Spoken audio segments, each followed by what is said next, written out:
రాజేష్ అనే ఒక యువ సాఫ్ట్వేర్ ఇంజనీర్ ఉండేవాడు. అతను ప్రతిరోజు 10 గంటలు కష్టపడి పనిచేసేవాడు.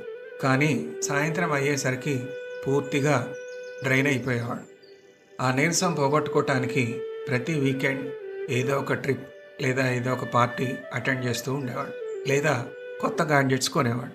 కానీ ఆ సంతోషం, ఆ ఎనర్జీ కేవలం 2 రోజులు మాత్రమే ఉండేవి. మళ్ళీ సోమవారం వచ్చేసరికి అదే నీరసం.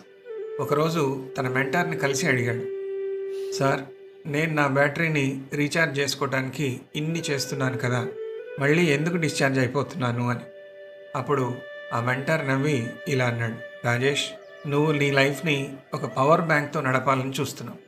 పవర్ బ్యాంక్ ఎంత పెద్దదైనా ఎప్పటికైనా ఖాళీ అవ్వాల్సిందే. నువ్వు చేయాల్సింది బయట పవర్ బ్యాంకుల కోసం వెతకటం కాదు, నీ లోపల ఉన్న పవర్ ప్లాంట్కి కనెక్షన్ ఇవ్వటం. మనలోని ఆ పవర్